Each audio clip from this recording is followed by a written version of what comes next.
大家好啦，咁呢條片就係會分享下我呢排自己研究緊嘢，就係點樣可以自己製一隻嘅 CM 耳機啦。咁因為廣東話嘅教學實在太少啦，咁我都想拍一條片去分享下我自己喺整個過程入邊就學到啲咩啦。咁另外呢條片都比較長嘅，所以我唔會加字幕噶啦，咁可能後補啦喺 YouTube 嗰度。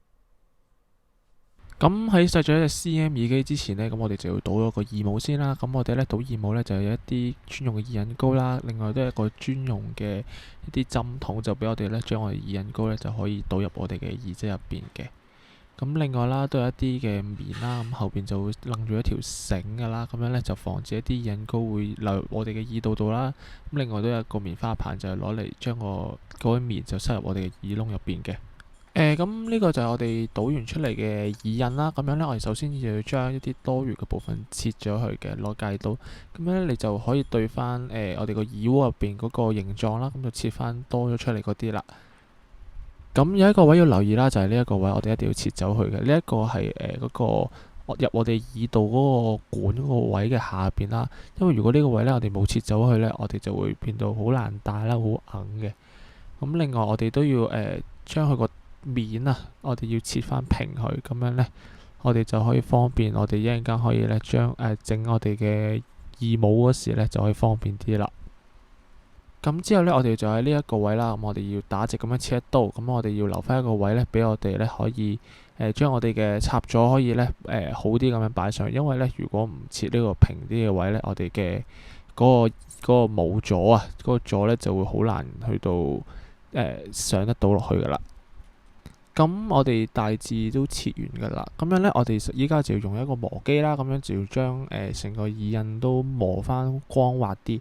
咁尤其是我哋要磨一磨佢個頭啦，要磨翻圓佢，咁就可以適合翻耳機嘅形狀啦。另外呢，你切咗嗰啲位呢，都會有啲直線嘅，咁我哋都要攞一個磨機去到磨翻順滑嗰啲線條，咁個耳機先會可以靚啲嘅。咁打磨完嘅耳機呢個樣就大概係咁樣嘅。咁我哋呢喺打磨嘅同時都要將佢左右嘅對比啦。咁確保翻佢哋兩邊嘅大細都係差唔多嘅。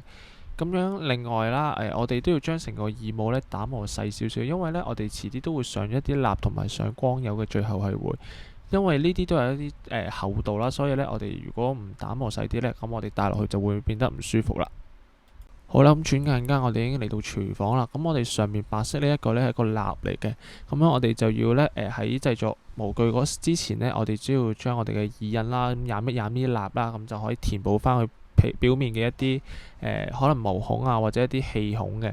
咁另外下邊嘅呢個係一個瓊枝啊，咁佢就係做個模具嘅主要嘅材料啦。咁樣呢，呢啲瓊枝就可以重用嘅，咁你每次用完之後擺翻落密實袋度，咁下次就可以再用翻噶啦。但係呢，佢啲水分會流失嘅，哇，開始有霧啦個鏡頭。咁我哋呢，就要喺下次用嗰時都要可以加翻一兩羹水，等佢易啲去到用翻嘅嗰啲瓊枝。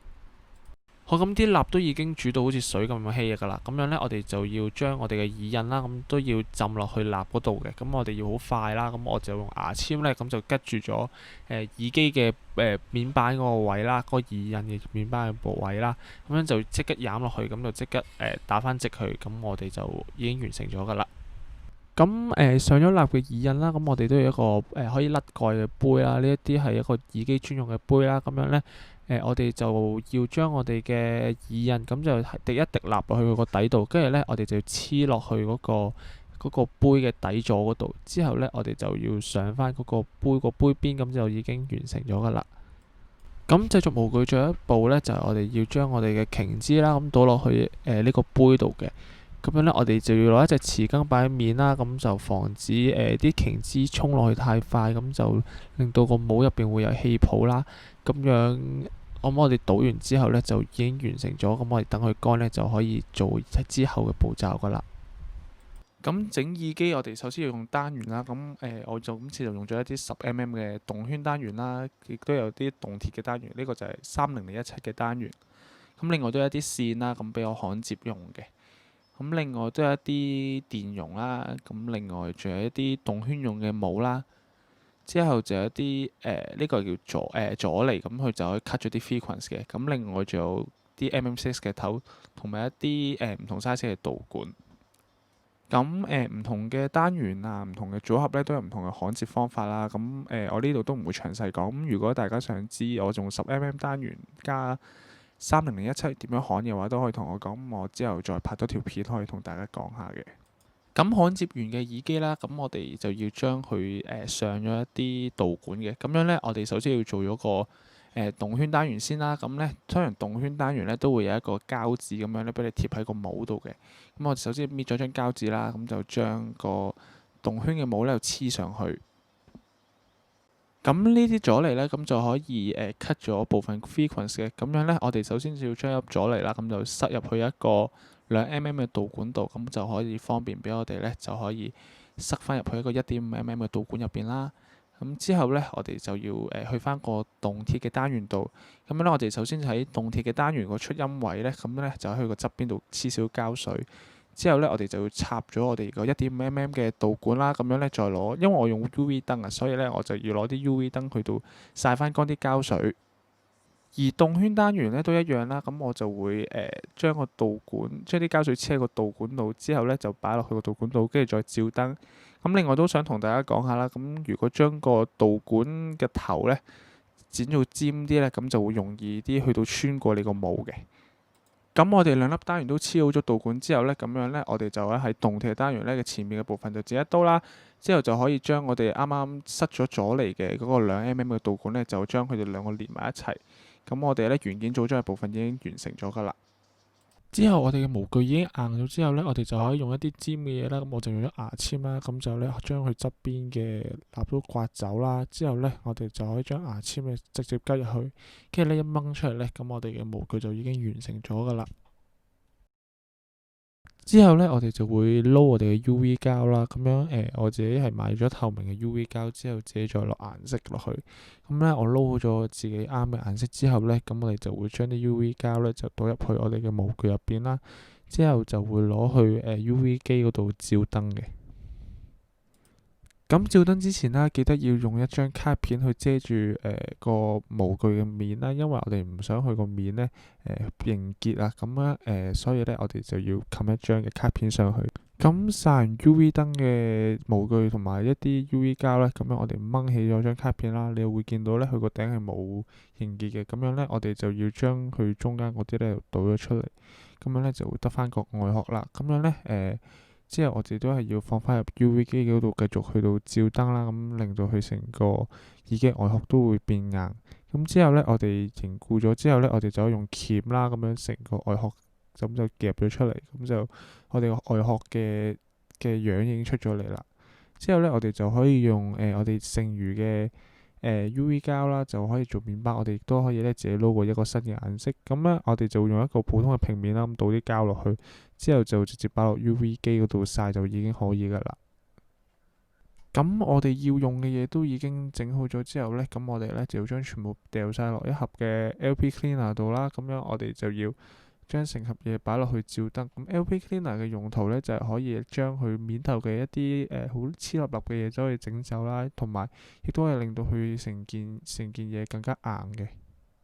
咁浸完 LP Cleaner 照完燈之後咧，我哋就可以逐件咁樣掹翻出嚟啦。咁樣我哋就可以擺落去水喉下邊洗下去，咁洗翻乾淨佢。咁我哋就會繼續之後嘅步驟啦。咁之後咧，我哋就會切割耳機外殼嘅外層啦。咁樣我哋就會將多餘嘅邊就會戒走。另外咧，我哋都會咧盡量咁樣磨平佢嘅。咁之後我哋都會用一啲水磨砂紙咧，去到將耳機磨平啦。咁我哋就可以方便我哋上我哋嘅面板。之後咧，我哋就喺我哋嘅耳機嘅外殼啦，進行一啲打磨啦。咁樣即係將一啲可能有啲瑕疵啊，可能有啲氣泡啊，咁令到凸起咗嘅一啲位咧，都磨翻平佢。之後咧，我哋就用我哋嘅耳機外殼啦，同埋用我哋嘅面板咧，咁用一啲 marker 去到mark 翻個位。咁樣之後，我哋就會攞一啲cutter 咁樣界翻走多餘嘅位啦，咁就可以減少咗我哋打磨所要嘅時間啦。咁之後咧，我哋會喺耳機嘅出音位嗰度咧，就開兩個窿啦，咁就俾我哋嘅導管可以咧穿到出嚟，咁就可以將啲聲傳到去隻耳仔度啦。咁之後咧，我哋就喺耳機嘅外邊啦，咁都要切一個位啦，咁就俾我哋可以擺我哋嘅頭，即係個 MM6 頭落去。咁之後呢，我自己習慣就會呢喺我嘅耳機入邊呢都會上一層光油啦，令到佢出邊睇會靚啲。咁之後我哋就可以將我哋焊接到嘅單元啊，嗰啲座都可以擺入去啦。咁我哋擺晒入去之後呢，我哋就要擺翻好啲線啦。之後將我哋嘅嗰個插座呢都黐翻喺嗰個我哋預留咗個位嗰度。咁我就會用UV 膠水啦，咁樣我就會喺嗰個位呢就黐少膠水，之後做攞呢個紫外燈去照翻乾佢。咁呢一個位呢，其實唔係攞嚟固定嘅，只係我哋暫時擺喺度嘅啫。我哋主要呢固定住成個冇咗嘅呢，都係上邊塊面板靠住。咁樣呢，之後我哋呢個位我就冇拍到啦。咁就係我哋要將我哋嘅膠水咁黐咗喺耳機嘅面板嗰度啦，跟住呢，就將塊面板黐上去我哋嘅耳機上面。之後呢，我哋就要照燈啦。我哋黐實咗面板嘅時候呢，咁我哋就要用我哋嘅磨機啦，咁就磨走呢面板突出嘅部分。咁我哋都要盡量呢，令到佢同耳機嘅外圍係一樣嘅。咁樣呢，之後我哋就可以用啲幼少少嘅打磨器啦，咁樣就可以磨翻滑個邊去嘅。之後我哋打磨完之後呢，咁我哋都要用戒刀啦，咁就將我哋導管突出嘅部分都可以戒走咗先嘅。咁耳機都差唔多完成啦，咁到最後一步呢，咁我哋就上光油啦，咁樣我哋就會上咗個面板先嘅，咁之後都係擺落去 UV 機嗰度曬。咁上完 UV 燈嘅耳機呢，咁就更加有光澤啦，更加靚啦個面。咁之後呢，我就會攞一啲羊毛嘅頭呢，咁就再喺佢個外邊呢，再進行一啲微細嘅打磨啦，咁樣呢，都令到佢更加靚。咁呢隻耳機就完成咗噶啦。如果有咩問題想知呢，咁就歡迎喺下邊 comment 同我講啦。咁都歡迎大家去訂閱啦。咁我之後都會出更加多嘅片嘅。好，多謝晒，拜拜。